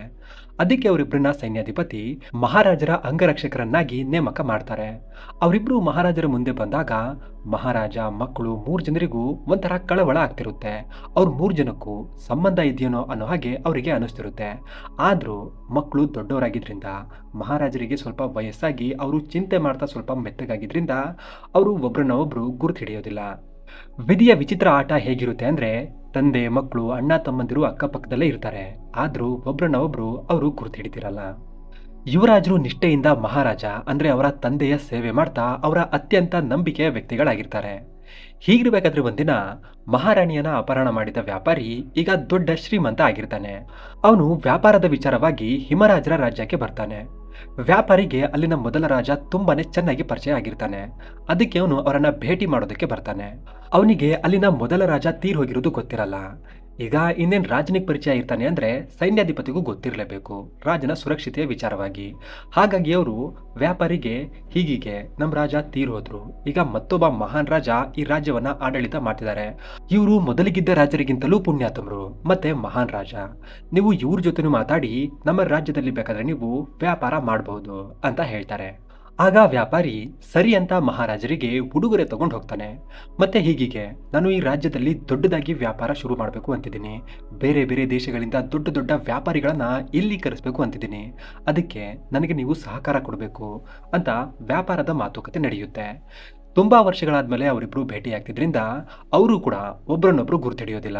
ಮಹಾರಾಜ ಮತ್ತೆ ವ್ಯಾಪಾರಿ ಇಬ್ರು ವ್ಯಾಪಾರದ ಸಲುವಾಗಿ ಕಾಲ ಕಳೀತಾ ಒಳ್ಳೆ ಸ್ನೇಹಿತರಾಗಿರ್ತಾರೆ. ಹೀಗಿರ್ಬೇಕಾದ್ರೆ ಒಂದಿನ ವ್ಯಾಪಾರಿಗೆ ವ್ಯಾಪಾರದ ಸಲುವಾಗಿ ಪಕ್ಕದ ದೇಶಕ್ಕೆ ಹೋಗ್ಬೇಕಾಗಿ ಬರುತ್ತೆ. ಆಗ ಅವನು ಮಹಾರಾಜರಿಗೆ ಒಂದು ಗುಟ್ಟಿನ ವಿಷಯ ಹೇಳ್ತಾನೆ. ಮಹಾರಾಜ, ನನ್ನ ಪತ್ನಿಗೆ ತಲೆಗೆ ಬಿದ್ದು ಬುದ್ಧಿಭ್ರಮಣೆ ಆಗಿದೆ. ಅವಳಿಗೆ ನೆನಪಿನ ಶಕ್ತಿ ಇಲ್ಲದೆ ನಾನು ರಾಣಿ, ರಾಜ್ಯ, ಅದು ಇದು ಅಂತ ಏನೇನೋ ಮಾತಾಡ್ತಿರ್ತಾಳೆ. ಮತ್ತೆ ಅವಕಾಶ ಸಿಕ್ಕಾಗೆಲ್ಲ ಅವಳು ಎಲ್ಬೇಕಲ್ಲಿ ಓಡೋಗ್ಬಿಡ್ತಾಳೆ. ಹಾಗಾಗಿ ಅವಳನ್ನ ನಾನು ಜೊತೆಯಲ್ಲಿ ಕರ್ಕೊಂಡು ಹೋಗೋಕ್ಕಾಗಲ್ಲ. ಮತ್ತೆ ನಾನು ಅವಳನ್ನ ತುಂಬಾ ಪ್ರೀತಿಸೋದ್ರಿಂದ ಅವಳನ್ನ ಒಬ್ಳೇ ಬಿಟ್ಟು ಹೋಗೋದಕ್ಕೂ ನನ್ನ ಮನ್ಸು ಒಪ್ತಿಲ್ಲ. ಏನ್ ಮಾಡ್ಲಿ ಅಂತ ದಾರಿನೇ ತೋಚ್ತಿಲ್ಲ ಅಂತ ಹೇಳ್ತಾನೆ. ಆಗ ಮಹಾರಾಜ, ಗೆಳೆಯ, ಯಾಕಿಷ್ಟು ವ್ಯತ್ಯೆ ಪಡ್ತೀಯ? ನಾನಿದ್ದೀನಿ. ನೀನು ಮರಳಿ ಬರೋವರೆಗೂ ನಿನ್ನ ಪತ್ನಿಯನ್ನ ಸುರಕ್ಷಿತವಾಗಿ ನೋಡ್ಕೊಳ್ಳೋ ಜವಾಬ್ದಾರಿ ನಂದು. ನಾನು ನನ್ನ ಈ ಇಬ್ರು ನಿಷ್ಠಾವಂತ ಅಂಗರಕ್ಷಕರನ್ನ ನಿನ್ನ ಪತ್ನಿಯ ಕಾವಲಿಗಿಟ್ಟು ಅವರನ್ನ ಜೋಪಾನವಾಗಿ ನೋಡ್ಕೋತೀನಿ. ನೀನು ನಿಶ್ಚಿಂತೆಯಿಂದ ಕೆಲಸ ಮುಗಿಸ್ಕೊಂಬ. ನೀನು ಹೋಗ್ತಿರೋ ಕೆಲಸ ಎಲ್ಲಾದ್ರೂ ಆದ್ರೆ ಅದರಿಂದ ನಮ್ಮ ರಾಜ್ಯಕ್ಕೆ ತುಂಬಾ ದೊಡ್ಡ ಹೆಸರು ಮತ್ತೆ ಲಾಭ ಆಗುತ್ತೆ ಅಂತ ಹೇಳ್ತಾರೆ. ಆಗ ವ್ಯಾಪಾರಿ ಸರಿ ಅಂತ ಮಹಾರಾಣಿಯನ್ನ ಅರಮನೆಯ ಒಂದು ಕೋಣೆಯಲ್ಲಿ ಕೂಡಾಕ್ತಾನೆ. ಮತ್ತೆ ಮಹಾರಾಜರಿಗೆ ಹೇಳಿ ವ್ಯಾಪಾರಕ್ಕಾಗಿ ಅವನ ದಂಡುದಾಳದ ಜೊತೆ ಪಕ್ಕದ ದೇಶಕ್ಕೆ ಹೋಗ್ತಾನೆ. ಈ ಕಡೆ ಮಹಾರಾಜ ಇಬ್ರು ಯುವರಾಜರನ್ನು ಮಹಾರಾಣಿಯ ಕೋಣೆಯ ದ್ವಾರಪಾಲಕರನ್ನಾಗಿ ನಿಯೋಜನೆ ಮಾಡಿ ಅವ್ರು ಎಲ್ಲೂ ಓಡೋಗ್ದಿರೋ ಹಾಗೆ ನೋಡ್ಕೊಳ್ಳಿ ಅಂತ ಆದೇಶ ಕೊಡ್ತಾನೆ. ಆದ್ರೆ ಅವರು ಮಹಾರಾಣಿಯ ಮುಖ ಮಾತ್ರ ನೋಡಲ್ಲ. ಹೀಗಿರ್ಬೇಕಾದ್ರೆ ಅವತ್ ರಾತ್ರಿ ಮಹಾರಾಣಿ ಇದ್ದ ಕೋಣೆಯ ದ್ವಾರ ಕಾಯ್ತಿದ್ದ ಆ ಸೈನಿಕರಲ್ಲಿ ಎರಡನೇ ಹುಡುಗ ನಿದ್ದೆ ತಡೆಯಕ್ಕಾಗದೆ ಬಾಗ್ಲಲ್ಲಿ ನಿಂತ್ಕೊಂಡು ತೂಗುಡಿಸ್ತಿರ್ತಾನೆ. ಆಗ ಮೊದಲ ಹುಡುಗ ಎರಡನೇ ಹುಡುಗನಿಗೆ ಬೈದು ಎಬ್ಬಿಸ್ತಾನೆ, ಕೆಲಸ ಮಾಡೋ ಸಮಯದಲ್ಲಿ ನಿದ್ದೆ ಮಾಡಬೇಡ ಅಂತ. ಆಗ ಎರಡನೇ ಹುಡುಗ ಮೊದಲ ಹುಡುಗನಿಗೆ, ಏನ್ ಮಾಡ್ಲೋ ಮಾರಾಯ, ರಾತ್ರಿ ಕೆಲಸ ಮಾಡಿ ನನಗೆ ರೂಢಿ ಇಲ್ಲ, ಊಟ ಮಾಡಿದ್ಮೇಲೆ ನನಗೆ ನಿದ್ದೆ ಬಂದ್ಬಿಡುತ್ತೆ ಅಂತ ಹೇಳ್ತಾನೆ. ಅವರ ಮಾತನ್ನ ಒಳಗಡೆ ಮಲಗಿದ್ದ ಮಹಾರಾಣಿ ಧ್ಯಾನದಿಂದ ಕೇಳ್ತಿರ್ತಾರೆ. ಆಗ ಎರಡನೇ ಹುಡುಗ ಮೊದಲ ಹುಡುಗನಿಗೆ, ನೀನೊಂದು ಕೆಲಸ ಮಾಡು, ನನಗೆ ನಿದ್ದೆ ಬರ್ದೇ ಇರೋ ಹಾಗೆ ಯಾವ್ದಾದ್ರು ಒಂದು ಕತೆ ಗೀತೆನಾದ್ರೂ ಹೇಳು ಅಂತ ಕೇಳ್ತಾನೆ. ಆಗ ಮೊದಲ ಹುಡುಗ ಯಾವ ಕತೆ ಹೇಳಲಿ ಅಂತ ಯೋಚನೆ ಮಾಡ್ತಾನೆ. ಮತ್ತೆ ದೀರ್ಘವಾದ ಒಂದು ನಿಟ್ಟುಸಿರು ಬಿಟ್ಟು ಎರಡನೇ ಹುಡುಗನಿಗೆ, ಕೂತ್ಕೋ, ನಿನಗೆ ಬೇರೆಯವ್ರ ಕತೆ ಎಲ್ಲ ಯಾಕೆ, ನನ್ನ ದುರಂತ ಕತೆನೇ ಹೇಳ್ತೀನಿ ಅಂತ ಅವನನ್ನ ಮುಂದೆ ಕೂರಿಸ್ಕೊತಾನೆ. ಎರಡನೇ ಹುಡುಗ ಕೂಡ ದುರಂತ ಕತೆನಾ, ಸರಿ ಹೇಳು ಅಂತ ಕೇಳ್ತಾನೆ. ಆಗ ಮೊದಲ ಹುಡುಗ, ಹೀಗೀಗೆ ನಾನು ಚಿಕ್ಕವನಿದ್ದಾಗ ನಾನೊಬ್ಬ ಯುವರಾಜ ಆಗಿದ್ದೆ. ನನ್ನ ತಂದೆ ತಾಯಿ ಇಬ್ರು ಒಂದು ರಾಜ್ಯದ ಮಹಾರಾಜ ಮತ್ತೆ ಮಹಾರಾಣಿ ಆಗಿದ್ರು. ಯಾವುದೋ ಕಾರಣದಿಂದ ನನ್ನ ತಂದೆ ತಾಯಿಗೆ ರಾಜ್ಯಭಾರ ಬಿಡಬೇಕಾಯಿತು. ಹೀಗೆ ಒಂದಿನ ನಮ್ಮ ತಾಯಿ ಕಾಣೆಯಾಗ್ಬಿಟ್ರು. ಅವರನ್ನ ನಾನು, ನನ್ನ ತಮ್ಮ ಮತ್ತೆ ನಮ್ಮ ತಂದೆ ಹುಡುಕ್ತಿರ್ಬೇಕಾದ್ರೆ ನಮ್ಮ ತಂದೆ ಮತ್ತೆ ತಮ್ಮ ಇಬ್ರು ಒಂದು ನದಿಯಲ್ಲಿ ಕೊಚ್ಕೊಂಡು ಹೋಗ್ಬಿಟ್ರು. ನಾನು ಒಬ್ರು ಬೇಟೆಗಾರನಿಗೆ ಸಿಕ್ಕಿನಂತೆ. ಅವರು ನನ್ನನ್ನ ಒಂದು ಕರಡಿಯಿಂದ ಕಾಪಾಡಿ ನನ್ನನ್ನ ಸಾಕಿದ್ರಂತೆ. ನನ್ನ ತಂದೆ ತಾಯಿ ತಮ್ಮನಿಗೆ ಏನಾಯ್ತು ಅಂತ ನನಗಿದುವರೆಗೂ ಗೊತ್ತಿಲ್ಲ. ಇವಾಗ್ಲೂ ಅವ್ರನ್ನ ನೆನಪು ಮಾಡ್ಕೊಂಡು ಪ್ರತಿದಿನ ನಾನು ವ್ಯಥೆ ಪಡ್ತಿರ್ತೀನಿ ಅಂತ ಹೇಳ್ತಾನೆ. ಅವ್ನು ಹೇಳ್ತಿರೋದನ್ನೆಲ್ಲ ಕೇಳ್ತಿದ್ದ ಎರಡನೇ ಹುಡುಗನಿಗೆ ಮಾತೇ ಬರ್ತಿರಲ್ಲ. ಅವನ ಕಣ್ಣಲ್ಲಿ ಧಾರಾಕಾರವಾಗಿ ಕಣ್ಣೀರು ಹರಿತಿರುತ್ತೆ. ಆಗ ಮೊದಲ ಹುಡುಗ ಎರಡನೇ ಹುಡುಗನಿಗೆ, ನನ್ನ ಕತೆ ಕೇಳಿ ನಿನಗೂ ಅಳು ಬಂತಾ, ಇರ್ಲಿ ಬಿಡು ಪರವಾಗಿಲ್ಲ ಅಂತ ಹೇಳ್ತಾನೆ. ಆಗ ಎರಡನೇ ಹುಡುಗ ಅಳ್ತಾ ಅಣ್ಣ ಅಂತ ಅವನನ್ನ ತಪ್ಕೋತಾನೆ. ಮತ್ತೆ ನದಿಯಲ್ಲಿ ಕುಚ್ಕೊಂಡು ಹೋದ ಆ ಹುಡುಗ ನಾನೇ. ನನ್ನ ಒಬ್ಬ ಮೀನುಗಾರ ಕಾಪಾಡಿ ನನ್ನ ಸಾಕಿದ್ರು, ಆದ್ರೆ ಅಪ್ಪನಿಗೇನಾಯ್ತು ನನಗೆ ಗೊತ್ತಿಲ್ಲ ಅಂತ ಹೇಳ್ತಾನೆ. ಮೊದಲ ಹುಡುಗನಿಗೆ ಅವನ್ ಮಾತು ಕೇಳಿ ನಂಬಕ್ಕೆ ಆಗ್ತಿರಲ್ಲ. ಆದ್ರೂ ಅವರಿಬ್ರು ಅವ್ರ ಜೀವನದಲ್ಲಿ ಏನೇನಾಯ್ತು ಅಂತ ಒಬ್ರನ್ನೊಬ್ರು ಮಾತಾಡ್ಕೊಂಡು ಅಣ್ಣ ತಮ್ಮ ಇಬ್ರು ಹಲವಾರು ವರ್ಷಗಳ ನಂತರ ಮತ್ತೆ ಒಂದಾಗಿದ್ದಕ್ಕೆ ಅವರಿಬ್ರು ತಪ್ಕೊಂಡು ಅಳ್ತಾ ಖುಷಿ ಪಡ್ತಿರ್ತಾರೆ. ಒಳಗಡೆ ಅವರ ಮಾತನ್ನೆಲ್ಲ ಸೂಕ್ಷ್ಮವಾಗಿ ಕೇಳ್ತಿದ್ದ ಮಹಾರಾಣಿಗೆ ಅವರೇ ನನ್ನ ಮಕ್ಕಳು ಅಂತ ಗೊತ್ತಾಗುತ್ತೆ. ಅವರು ದುಃಖದಿಂದ ಮಕ್ಕಳ ಅಂತ ಜೋರಾಗಿ ಕಿರಿಸ್ತಾರೆ. ಅಣ್ಣ ತಮ್ಮ ಇಬ್ರು ಏನಾಯ್ತು ಅಂತ ಕೇಳಿದಾಗ ಮಹಾರಾಣಿ, ಆ ಕಾಣೆಯಾದ ನಿಮ್ಮ ತಾಯಿ ನಾನೇ ಕಂಡ್ರು. ಆ ಪಾಪಿ ವ್ಯಾಪಾರಿ ನನ್ನ ಅಪಹರಣ ಮಾಡ್ಕೊಂಡು ಹೋಗಿದ್ದ, ಮತ್ತೆ ನನ್ನ ಇಲ್ಲೂವರೆಗೂ ಬಂಧನದಲ್ಲಿಟ್ಟಿದ್ದಾನೆ ಅಂತ ಅವರ ಹೆಸರು, ರಾಜ್ಯದ ಬಗ್ಗೆ ಎಲ್ಲ ಪ್ರಮಾಣ ಕೊಡ್ತಾರೆ. ಮಹಾರಾಣಿಯ ಮಾತು ಕೇಳಿ ಆ ಇಬ್ರು ಹುಡುಗರಿಗೂ ದುಃಖದ ಜೊತೆ ಕೋಪ ಹೋಗ್ತಿರುತ್ತೆ. ಅವರು ಕೋಪದಲ್ಲಿ ಮಹಾರಾಣಿ ಇದ್ದ ಕೋಣೆಯ ಬಾಗಿಲನ್ನ ಜಾಡಿಸಿ ಹೊಡೆದು ಮುರಿದು ಬಿಡ್ತಾರೆ. ಬಾಗಿಲು ಮುರಿತಿದ್ದ ಶಬ್ದ ಕೇಳಿ ಹೊರಗಡೆ ಇದ್ದ ಸೈನಿಕರೆಲ್ಲ ಅಲ್ಲಿಗೆ ಓಡ್ ಬರ್ತಾರೆ. ಮತ್ತೆ ಅವರಿಬ್ರು ಒಳಗಡೆ ಹೋಗೋದ್ರಿಂದ ತಡೀತಾರೆ. ಆಗ ಯುವರಾಜರಿಬ್ರು ಸೈನಿಕರಿಗೆ ಎಚ್ಚರ ಕೊಡ್ತಾರೆ, ಯಾರಾದ್ರೂ ನಮ್ಮನ್ನ ತಡೆಯೋ ಪ್ರಯತ್ನ ಪಟ್ರೆ ಇಲ್ಲಿ ರಕ್ತದ ಹೊಳೆನೆ ಹರಿಸ್ಬಿಡ್ತೀವಿ ಅಂತ. ಆಗ ಸೈನಿಕರಲ್ಲಿ ಒಬ್ಬ ಸೈನಿಕ ಓಡೋಗಿ ಮಂತ್ರಿ ಮತ್ತೆ ಮಹಾರಾಜರಿಗೆ ವಿಷಯ ಮುಟ್ಟಿಸ್ತಾನೆ. ಆಗ ಮಹಾರಾಜ ಮತ್ತೆ ಮಂತ್ರಿ ಅಲ್ಲಿಗೆ ಬರುವಷ್ಟರಲ್ಲಿ ಯುವರಾಜರಿಬ್ರು ಕೋಣೆಯ ಬಾಗಿಲು ಮುರಿದು ಅವರ ತಾಯಿಯನ್ನ ತಬ್ಕೊಂಡು ಗೋಳಾಡ್ತಿರ್ತಾರೆ. ಆಗ ಮಹಾರಾಜರು ಅಲ್ಲಿಗೆ ಬಂದು ಏನ್ ನಡೀತಿದೆ ಇಲ್ಲಿ ಅಂತ ಜೋರಾಗಿ ಕೇಳ್ತಾರೆ. ಆಗ ಯುವರಾಜರಿಬ್ರು ಕೋಪದಲ್ಲಿ, ಇವರು ನಮ್ಮ ತಾಯಿ, ನೀವು ಮತ್ತೆ ಆ ಕೆಟ್ಟ ವ್ಯಾಪಾರಿ ಸೇರಿಕೊಂಡು ಇವ್ರ ಮೇಲೆ ದೌರ್ಜನ್ಯ ಮಾಡ್ತೀರಾ, ನಿಮ್ಮನ್ನ ನಮ್ಮ ರಾಜ ಅಂತಾನೂ ನೋಡಲ್ಲ, ನೀವು ಮಾಡಿರೋ ಅನಾಚಾರಕ್ಕಾಗಿ ನಿಮ್ಮನ್ನ ಮತ್ತೆ ನಿಮ್ಮ ರಾಜ್ಯವನ್ನ ನಾವೀಗ ಸರ್ವನಾಶ ಮಾಡ್ಬಿಡ್ತೀವಿ ಅಂತ ಹೇಳ್ತಾರೆ. ಆಗ ಮಹಾರಾಜರು ಅವರ ಮಾತನ್ನ ಕೇಳಿ, ಏನು ಅವ್ರು ನಿಮ್ಮ ತಾಯಿನ, ನನಗದ್ರ ಬಗ್ಗೆ ಏನೂ ಗೊತ್ತಿಲ್ಲ, ಆ ವ್ಯಾಪಾರಿ ನನಗೂ ಇವತ್ತೇ ಅವ್ರ ಬಗ್ಗೆ ಹೇಳಿದ್ದು, ನನ್ನ ನಂಬಿ ಅಂತ ಹೇಳ್ತಾರೆ. ಅವರ ಧ್ವನಿಯನ್ನ ಸರಿಯಾಗಿ ಆಲಿಸಿ ಮಹಾರಾಣಿ ಮಕ್ಕಳನ್ನ ಪಕ್ಕ ಕರೆದು ಮಹಾರಾಜರನ್ನ ಸರಿಯಾಗಿ ನೋಡ್ತಾರೆ. ಆಗ ರಾಜ ಕೂಡ ರಾಣಿಯನ್ನ ಮೊದಲ ಬಾರಿಗೆ ನೋಡ್ತಾರೆ. ರಾಜ ರಾಣಿಯನ್ನ ನೋಡಿದ ತಕ್ಷಣವೇ ಇವರೇ ಮಹಾರಾಣಿ ಅಂತ ಗುರುತಿಡಿದ್ಬಿಡ್ತಾರೆ. ಇಂಥ ಪರಿಸ್ಥಿತಿಯಲ್ಲಿ ಮಹಾರಾಣಿ ಸಿಕ್ಕಿದ್ದಕ್ಕೆ ರಾಜನ ಕಣ್ಣಲ್ಲಿ ಮೆಲ್ಲನೆ ಕಂಬನಿ ತುಂಬಿಕೊಳ್ಳುತ್ತೆ. ಮಹಾರಾಣಿ ಕೂಡ ಅವರೇ ಅವರ ಪತಿ ಅಂತ ಗುರುತಿಡಿತಾರೆ. ಮಹಾರಾಣಿ ಮಹಾರಾಜ ಅಂತ ಕೂಗ್ತಾ ಓಡ್ ಬಂದು ಅವರ ಕಾಲಿಗೆ ಬೀಳ್ತಾರೆ. ರಾಜನಿಗೆ ಮಹಾರಾಣಿಯನ್ನ ನೋಡಿ ಅತ್ಯಂತ ದುಃಖ ಆಗ್ತಿರುತ್ತೆ. ಅವರು ದೇವರಿಗೆ ಧನ್ಯವಾದ ಹೇಳ್ತಾರೆ, ನನ್ನ ಕೈ ಬಿಡ್ಲಿಲ್ಲ ನೀನು ಅಂತ. ಮಹಾರಾಣಿ ಯುವರಾಜರನ್ನ ಕರೆದು ಮಹಾರಾಜರಿಗೆ ಇವರೇ ನಮ್ಮ ಮಕ್ಕಳು ಅಂತ ಪರಿಚಯ ಮಾಡಿಸ್ತಾರೆ. ಆಗ ರಾಜ ಮತ್ತೆ ಯುವರಾಜರು ಒಬ್ಬರನ್ನೊಬ್ರು ಆಗ ಗುರುತಿಡಿತಾರೆ. ಮತ್ತೆ ದುಃಖದಲ್ಲಿ ತಪ್ಕೊಂಡು ಗೋಳಾಡ್ತಾರೆ. ಮಹಾರಾಜ ಎಲ್ಲ ವಿಷಯವನ್ನ ಸಮಾಧಾನದಿಂದ ವಿಚಾರಣೆ ಮಾಡ್ತಾರೆ. ಮತ್ತೆ ಪತ್ನಿ ಮಕ್ಕಳು ಮತ್ತೆ ಒಂದಾಗಿದ್ದನ್ನ ನೋಡಿ ದೇವರಿಗೆ ಇನ್ನೊಂದ್ಸಲ ಧನ್ಯವಾದ ಹೇಳ್ತಾರೆ. ಸ್ವಲ್ಪ ದಿನಗಳಾದ್ಮೇಲೆ ಆ ವ್ಯಾಪಾರಿ ವಾಪಸ್ ಬಂದಾಗ ಅವನನ್ನ ವಿಚಾರಣೆನೂ ಮಾಡಲ್ಲ. ಶಾಕಲ್ಲೇ ಅವನಿಗೆ ಗಲ್ಲು ಶಿಕ್ಷೆ ಕೊಟ್ಬಿಡ್ತಾರೆ, ಬೇರೆಯವರ ಪತ್ನಿಯನ್ನ ಅಪಹರಣ ಮಾಡಿದ ಪಾಪಕ್ಕಾಗಿ. ಮತ್ತೆ ಅವನ ಎಲ್ಲಾ ಆಸ್ತಿ ಸಂಪತ್ತನ್ನ ರಾಜರು ಜಪ್ತು ಮಾಡ್ಕೋತಾರೆ. ಸ್ವಲ್ಪ ದಿನಗಳಾದ್ಮೇಲೆ ಎಲ್ಲ ಒಳ್ಳೇದಾಯ್ತು ಅಂತ ಸಂಭ್ರಮ ಪಡುವಷ್ಟರಲ್ಲಿ ಆ ರಾಜ್ಯದ ಮೇಲೆ ಪಕ್ಕದ ರಾಜ್ಯದ ರಾಜ, ಯಾರಿಗೆ ಹಿಮರಾಜ ರಾಜ್ಯವನ್ನ ದಾನ ಕೊಟ್ಟಿದ್ರೋ ಅವನು ಹಿಮರಾಜರ ಹೊಸ ರಾಜ್ಯದ ಮೇಲೆ ಯುದ್ಧ ಸಾರ್ತಾನೆ. ಆ ವ್ಯಕ್ತಿಗಾಗ್ಲಿ ಅವನ ಸೈನ್ಯಾಧಿಪತಿಗಾಗ್ಲಿ ಹಿಮರಾಜರ ಬಗ್ಗೆ ಗೊತ್ತಿರಲ್ಲ. ಅವರ ಹಳೆ ರಾಜರೇ ಇಲ್ಲಿ ರಾಜ ಆಗಿರೋದು ಅಂತ. ಎರಡೂ ಪಕ್ಷಗಳು ಯುದ್ಧಕ್ಕೆ ಸನ್ನದ್ಧರಾಗಿ ನಿಂತಿರುತ್ತೆ. ಆಗ ಶಾಂತಿ ಒಪ್ಪಂದಕ್ಕಾಗಿ ಒಂದ್ಸಲ ಮಾತುಕತೆ ನಡೆಯುತ್ತೆ. ಆಗ ಆ ದಾನ ಪಡೆದ ವ್ಯಕ್ತಿ ಮತ್ತೆ ಸೈನ್ಯಾಧಿಪತಿಗೆ ಹಿಮರಾಜರ ಬಗ್ಗೆ ಗೊತ್ತಾಗುತ್ತೆ. ಆಗ ಆ ವ್ಯಕ್ತಿ ಹಿಮರಾಜರಿಗೆ, ಹಳೆ ರಾಜ್ಯವನ್ನ ನನಗೆ ನೀವು ದಾನ ಮಾಡಿ ಪುಣ್ಯದ ಕೆಲಸ ಮಾಡಿದ್ರಿ. ಈಗ ಈ ರಾಜ್ಯನು ನನಗೆ ದಾನ ಮಾಡಿ ಪುಣ್ಯ ಕಟ್ಕೊಳ್ಳಿ. ಯಾಕೆ ಸುಮ್ಮನೆ ಈ ಯುದ್ಧ ಗಿದ್ದ ಹಿಂಸೆ ಗಿಂಸೆ ಎಲ್ಲ ಅಂತ ಕೇಳ್ತಾನೆ. ಹಿಮರಾಜರು ಅವರ ರಾಜ್ಯವನ್ನ ದಾನ ಮಾಡಿ ಅದನ್ನ ಬಿಟ್ಟೋದ್ಮೇಲೆ ಆ ವ್ಯಕ್ತಿ ಅಹಂಕಾರಿ ಮತ್ತೆ ದುರಾಸೆಯ ವ್ಯಕ್ತಿ ಆಗಿರ್ತಾನೆ. ಅವನ ಖಜಾನೆಯನ್ನ ತುಂಬೋದಕ್ಕೆ ಪ್ರಜೆಗಳನ್ನ ತೆರಿಗೆ ರೂಪದಲ್ಲಿ ಅವರನ್ನ ಲೂಟಿ ಮಾಡ್ತಿರ್ತಾನೆ. ಮತ್ತೆ ಅನಾವಶ್ಯಕವಾಗಿ ಹಲವಾರು ಅಕ್ಕಪಕ್ಕದ ರಾಜ್ಯಗಳ ಮೇಲೆ ಆಕ್ರಮಣ ಮಾಡಿ ಅವರನ್ನ ಮೋಸದಿಂದ ಗೆದ್ದಿರ್ತಾನೆ. ಹಿಮರಾಜರ ಹೊಸ ರಾಜ್ಯ ಸ್ವಲ್ಪ ದೊಡ್ಡದಾಗಿದ್ರಿಂದ ಅವನು ಇದುವರೆಗೂ ಅವ್ರ ಮೇಲೆ ಆಕ್ರಮಣ ಮಾಡಿರಲ್ಲ. ಆದ್ರೆ ಅವನ ಸೈನ್ಯವನ್ನ ದೊಡ್ಡದು ಮಾಡಿಕೊಂಡು ಅವತ್ತು ಯುದ್ಧ ಸಾರಿರ್ತಾನೆ. ಆ ವ್ಯಕ್ತಿಯ ದಾನದ ಮಾತನ್ನ ಕೇಳಿ ಹಳೆ ರಾಜ್ಯದ ಸೈನ್ಯಾಧಿಪತಿ ಹಿಮರಾಜರಿಗೆ, ಬೇಡ ಮಹಾರಾಜ, ದಯವಿಟ್ಟು ಈ ಮೂರ್ಖನಿಗೆ ಮತ್ತೊಂದ್ಸಲ ದಾನ ಕೊಡಬೇಡಿ. ನೀವು ಅವತ್ತು ಮಾಡಿದ ಅನಾವಶ್ಯಕ ದಾನದಿಂದ ನಮಗೆ ಮತ್ತೆ ನಮ್ಮ ರಾಜ್ಯದ ಪ್ರಜೆಗಳಿಗೆ ಈ ಅನಾಚಾರಿಯಿಂದ ತುಂಬಾನೇ ಹಾನಿಯಾಗಿದೆ. ಇವನ ಅತಿಯಾಸೆಯಿಂದ ನಮಗೆ ನೆಮ್ಮದಿನೇ ಇಲ್ದಂಗಾಗಿದೆ. ದಯವಿಟ್ಟು ಇನ್ನೊಂದ್ಸಲ ಇವನು ಕೇಳ್ದ ಅಂತ ದಾನ ಮಾಡಬೇಡಿ ಅಂತ ಹೇಳ್ತಾನೆ. ಆಗ ಹಿಮರಾಜ, ಹೌದು, ನನ್ನ ಅನಾವಶ್ಯಕ ದಾನದಿಂದ ನನ್ನ ಪ್ರಜೆಗಳಿಗೆ ತುಂಬಾನೇ ಕಷ್ಟ ಆಗಿದೆ. ಅದರಿಂದ ನನಗೂ ಸಹ ಆ ಭಗವಂತ ಈಗ ಬುದ್ಧಿ ಕಲಿಸಿದ್ದಾನೆ. ಇದೆ ಅಂತ ಹೇಗಬೇಕು ಹಾಗೆ ಅಯೋಗ್ಯರಿಗೆ ದಾನ ಧರ್ಮ ಮಾಡಬಾರ್ದು. ಅದರಿಂದ ಕೊಡೋರಿಗಷ್ಟೇ ಅಲ್ಲದೆ ಅಕ್ಕಪಕ್ಕದವ್ರ ಮೇಲೂ ಕೆಟ್ಟ ಪರಿಣಾಮ ಬೀಳುತ್ತೆ. ಅನಾವಶ್ಯಕವಾಗಿ ಅರ್ಥವಿಲ್ಲದ ದಾನ ಮಾಡೋದು ತಪ್ಪು ಅನ್ನೋದು ನನಗೀಗ ಅರ್ಥ ಆಗಿದೆ. ದಾನ ಮಾಡಬೇಕು, ಆದರೆ ಅವಶ್ಯಕತೆ ಇರೋರಿಗೆ ಅವಶ್ಯಕತೆ ಇರುವಷ್ಟು ಮಾತ್ರ ದಾನ ಮಾಡಬೇಕು. ಇಲ್ಲ ಅದನ್ನು ಅವರು ದುರುಪಯೋಗ ಮಾಡ್ಕೋತಾರೆ. ಆ ತಪ್ಪನ್ನ ನಾನು ಇನ್ನೊಂದ್ಸಲ ಮಾಡಲ್ಲ. ಹಾಗಾಗಿ ನಾನು ಇವತ್ತಿಂದ ಸಾಧು ಸಂತರಿಗೆ, ನಿರಾಶ್ರಿತರಿಗೆ, ಬಡವರಿಗೆ ಮಾತ್ರ ಮತ್ತೆ ಜನರ ಕಷ್ಟಗಳನ್ನ ಮೊದಲು ಆಲಿಸಿ ಅನಂತರ ಅವರಿಗೆ ಅವಶ್ಯಕತೆ ಎಷ್ಟಿದೆಯೋ ಅಷ್ಟನ್ನ ಮಾತ್ರ ದಾನ ಮಾಡ್ತೀನಿ ಅಂತ ಹೇಳ್ತಾನೆ. ಆಗ ಆ ವ್ಯಕ್ತಿ, ಸರಿ, ಹಾಗಾದ್ರೆ ನೀವು ದಾನ ಕೊಡಲ್ಲ ಅಂದಮೇಲೆ ಯುದ್ಧನೇ ಸರಿ. ನಮ್ಮ ಸೈನ್ಯ ನಿಮ್ಮ ಸೈನ್ಯಕ್ಕಿಂತ ದುಪ್ಪಟ್ಟಿದೆ ಅಂತ ಸೈನ್ಯಾಧಿಪತಿಗಳಿಗೆ ಆಕ್ರಮಣ ಮಾಡಕ್ ಹೇಳ್ತಾನೆ. ಆದ್ರೆ ಸೈನ್ಯಾಧಿಪತಿ ಹಿಮರಾಜರ ಮೇಲೆ ಆಕ್ರಮಣ ಮಾಡೋದಕ್ಕೆ ಒಪ್ಪೋದಿಲ್ಲ. ನಿನ್ನಂತ ಮುಟ್ಟಾಳನ್ನ ನಂಬ್ಕೊಂಡು ನಾವು ಅಂತ ಚಿನ್ನದಂತ ರಾಜನ ಮೇಲೆ ಆಕ್ರಮಣ ಮಾಡಕ್ಕಾಗಲ್ಲ ಅಂತ ಹೇಳ್ತಾನೆ. ಅದನ್ನ ಕೇಳಿ ಆ ವ್ಯಕ್ತಿ, ನಾನು ನಿಮ್ಮ ಮಹಾರಾಜ, ನನ್ನ ಆಜ್ಞೆನೇ ಪಾಲಿಸಲ್ವಾ ನೀವು, ಹಾಗೆ ಹೀಗೆ ಅಂತ ಕುದುರೆ ಮೇಲಿಂದ ಇಳಿದು ಬಂದು ಅವನ ಸೈನ್ಯಾಧಿಪತಿ ಮುಂದೆ ನಿಂತ್ಕೊಂಡು ಕೂಗಾಡ್ತಿರ್ತಾನೆ. ಸೈನ್ಯಾಧಿಪತಿಗೆ ಮೊದಲೇ ಆ ವ್ಯಕ್ತಿಯ ಅನಾಚಾರದಿಂದ ತಲೆ ಕೆಟ್ಟೋಗಿರುತ್ತೆ. ಹಿಮರಾಜರು ಮತ್ತೆ ರಾಜರಾಗಿರೋದನ್ನ ನೋಡಿ ಅವನಿಗೆ ಎಲ್ಲೋ ಒಂಚೂರು ಭರವಸೆಯ ಬೆಳಕು ಕಾಣ್ತಿರುತ್ತೆ. ಹಾಗಾಗಿ ಸೈನ್ಯಾಧಿಪತಿ ಹಿಂದೆ ಮುಂದೆ ಏನು ಯೋಚನೆ ಮಾಡಲ್ಲ, ಕತ್ತಿ ತೆಗೆದು ಒಂದೇ ಏಟಿಗೆ ಆ ವ್ಯಕ್ತಿಯ ತಲೆ ಹಾರಿಸ್ಬಿಡ್ತಾನೆ.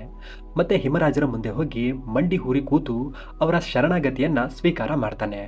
ಮತ್ತೆ ನಮಗೆ ಇಂಥ ದುರಾಸೆಯ ರಾಜ ಬೇಡ, ನಮಗ್ ನೀವು ಬೇಕು, ನಮ್ಮ ರಾಜ್ಯವನ್ನು ನೀವೇ ಆಳಿ ಅಂತ ಹೇಳ್ತಾನೆ. ಹಿಮರಾಜರು ದಾನ ಧರ್ಮಗಳಲ್ಲಿ ಬಹಳಷ್ಟು ನಂಬಿಕೆ ಇಟ್ಟಿರೋರಾಗಿದ್ರಿಂದ ಮತ್ತೆ ಕೇಳಿದವರಿಗೆ ಇಲ್ಲ ಅಂತೆ ದಾನ ಮಾಡ್ತಿದ್ದ ಆ ಪುಣ್ಯ ಅವತ್ತು ಆ ಭಯಂಕರ ಯುದ್ಧವನ್ನ ನಿಲ್ಲಿಸಿರುತ್ತೆ. ಮತ್ತೆ ಹಿಮರಾಜರ ಮುಂದೆ ಸೋಲೊಪ್ಕೊಂಡಿದ್ದಕ್ಕೆ ಅವರ ಹಳೆ ರಾಜ್ಯ ಕೂಡ ನ್ಯಾಯವಾಗಿ ಯುದ್ಧ ಮಾಡ್ದೇನೆ ಅವರಿಗೆ ವಾಪಸ್ ಸಿಗುತ್ತೆ. ಮತ್ತೆ ಆ ವ್ಯಕ್ತಿ ಕಳೆದ 15 ವರ್ಷಗಳಿಂದ ಮೋಸ ಮಾಡಿ ಗೆದ್ದಿದ್ದ ಎಲ್ಲಾ ರಾಜ್ಯಗಳು ಕೂಡ ಈಗ ಹಿಮರಾಜರಿಗೆ ಸಿಗುತ್ತೆ. ಹಾಗಾಗಿ ಆ ಎಲ್ಲಾ ರಾಜ್ಯವನ್ನ ಸರಿಯಾಗಿ ನ್ಯಾಯವಾಗಿ ಹಿಮರಾಜರು ಈಗ ಆಡಳಿತ ಮಾಡ್ತಿರ್ತಾರೆ. ಪ್ರಜೆಗಳನ್ನ ಮರೆತು ರಾಜರ ಕರ್ತವ್ಯವನ್ನ ಮರೆತು ಅಯೋಗ್ಯನಿಗೆ ಅನಾವಶ್ಯಕ ದಾನ ಮಾಡಿದ್ದಕ್ಕೆ ಹಿಮರಾಜರು 15 ವರ್ಷ ವ್ಯಥೆ ಪಡ್ತಾರೆ. ಆದ್ರೆ ವಿಧಿ ಅಥವಾ ಕರ್ಮಫಲ ಅನ್ನೋದು ದಾನ ಮಾಡಿದ ಪುಣ್ಯಕ್ಕಾಗಿ ಅವರನ್ನ ಶಿಕ್ಷೆಯಿಂದ ಹೊರತಂದು ಬುದ್ಧಿ ಕಲಿಸಿ ಮಹಾರಾಜರ ಒಳ್ಳೆತನಕ್ಕಾಗಿ ಅವರಿಗೆ ಒಳ್ಳೇದ್ ಮಾಡುತ್ತೆ. ಸ್ನೇಹಿತರೆ, ಈ ಕಥೆಯಿಂದ ನಮಗೆ 4 ಪಾಠ ಕಲಿಯಕ್ಕೆ ಸಿಗುತ್ತೆ. 1, ಅನಾವಶ್ಯಕವಾಗಿ ಯಾರಾದ್ರೂ ಕೇಳಿದ್ರು ಅಂತ ಬೇಕಾಬಿಟ್ಟಿ ದಾನ ಮಾಡಬಾರ್ದು. ದಾನ ಮಾಡೋದ್ರಲ್ಲೂ ಒಂದು ಅರ್ಥ ಇರುತ್ತೆ. ಅವಶ್ಯಕತೆ ಇರೋರಿಗೆ ಎಷ್ಟು ಅವಶ್ಯಕತೆ ಇದೆಯೋ ಅಷ್ಟು ಮಾತ್ರ ದಾನ ಮಾಡಬೇಕು. ಎಕ್ಸಾಂಪಲ್ಗೆ ಅನಾಥಾಶ್ರಮಗಳು, ವೃದ್ಧಾಶ್ರಮಗಳು, ನಿರಾಶ್ರಿತರು, ನೊಂದವರು ಅಥವಾ ಸಾಧು ಸಂತರಿಗೆ ದಾನ ಮಾಡಬೇಕು. ನಮ್ಮ ಹತ್ರ ಇದೆ ಅಂತ ಹೇಗೆ ಬೇಕೋ ಹಾಗೆ ಯಾರಿಗೆ ಬೇಕೋ ಅವರಿಗೆಲ್ಲ ದಾನ ಮಾಡಿದ್ರೆ ಅದರಿಂದ ಪುಣ್ಯ ಏನೋ ಸಿಗುತ್ತೆ, ಆದರೆ ಅದ್ರ ಜೊತೆ ಶಿಕ್ಷೆ ಕೂಡ ಸಿಗ್ಬೋದು, ಹಿಮರಾಜರಿಗೆ ಸಿಕ್ಕ ಹಾಗೆ. ಹಾಗಾಗಿ ದಾನ ಮಾಡಿ, ಮನಸ್ಸು ಬಿಚ್ಚಿ ದಾನ ಮಾಡಿ, ಆದರೆ ಅವಶ್ಯಕತೆ ಇರೋರಿಗೆ ಮಾತ್ರ ನಿಮ್ಮ ಕೈಲಾದಷ್ಟು ದಾನ ಮಾಡಿ. ಭಾವನೆಗಳಿಗೆ ಒಳಗಾಗಿ ಜೇಬಲ್ ಇರೋ ಬರೋದನ್ನೆಲ್ಲ ದಾನ ಮಾಡಬೇಡಿ. 2ನೇದು, ದಾನ ಸಿಗುತ್ತೆ ಅಂತ ಮುಗ್ಧರನ್ನ ಮೋಸ ಮಾಡಿ ಅವ್ರ ಹತ್ರ ಮಳ್ಳರ ಹಾಗೆ ನಟನೆ ಮಾಡಿ ಸುಲಿಗೆ ಮಾಡಿ ಅದನ್ನ ದುರುಪಯೋಗ ಮಾಡಿದ್ರೆ ಅದರ ಶಿಕ್ಷೆ ಘೋರವಾಗಿರುತ್ತೆ. ದಾನ ಪಡೆದ ಆ ವ್ಯಕ್ತಿಗೆ ಸಿಕ್ಕ ಹಾಗೆ. ಅವನು ಕಷ್ಟಪಟ್ಟು ಮೋಸ ಮಾಡಿ ಅಷ್ಟೆಲ್ಲ ರಾಜ್ಯ ಗೆಲ್ತಾನೆ, ಆದ್ರೆ ಅದನ್ನ ಅನುಭವಿಸೋ ಭಾಗ್ಯ ಮಾತ್ರ ಅವನಿಗೆ ಸಿಗಲ್ಲ. ಮೋಸ ಮಾಡಿದ್ರೆ ಹೀಗಾಗುತ್ತೆ. ಹಾಗಾಗಿ ಕೊಡ್ತಾರೆ ಅಂತ ಮುಗ್ಧರನ್ನ ಮೋಸ ಮಾಡಬಾರ್ದು. 3ನೇದು, ಒಂದ್ಸಲ ಮಾಡಿದ ತಪ್ಪನ್ನೇ ಇನ್ನೊಂದ್ಸಲ ರಿಪೀಟ್ ಮಾಡಿದ್ರೆ ಅದಕ್ಕೆ ಕ್ಷಮೆ ಇಲ್ಲ. ರಾಜ ಒಂದ್ ಸಲ ಅನಾವಶ್ಯಕವಾಗಿ ರಾಜ್ಯ ದಾನ ಮಾಡಿದ್ದಕ್ಕೆ ಇಷ್ಟೆಲ್ಲ ಶಿಕ್ಷೆ ಅನುಭವಿಸ್ಬೇಕಾಯ್ತು. ಯುದ್ಧದಲ್ಲಿ ಆ ವ್ಯಕ್ತಿ ಕೇಳ್ದ ಅಂತ ಇನ್ನೊಂದ್ಸಲ ಅದೇ ತಪ್ಪನ್ನ ರಿಪೀಟ್ ಮಾಡಿದಿದ್ರೆ ಈ ಸಲ ಅವನಿಗೆ ಉಳಿಗಾಲ ಇರ್ತಿರ್ಲಿಲ್ಲ. ಹಾಗಾಗಿ ಒಂದೇ ತಪ್ಪನ್ನ 2 ಬಾರಿ ಮಾಡಬಾರ್ದು. ತಿಳಿದೇ ಮಾಡೋದು ತಪ್ಪಲ್ಲ, ಆದ್ರೆ ಅದು ತಪ್ಪು ಅಂತ ಗೊತ್ತಾದ್ಮೇಲೂ ಅದನ್ನ ತಿದ್ಕೊಳ್ದೆ ಅದನ್ನ ರಿಪೀಟ್ ಮಾಡೋದಿದೆಯಲ್ಲ ಅದು ತಪ್ಪು.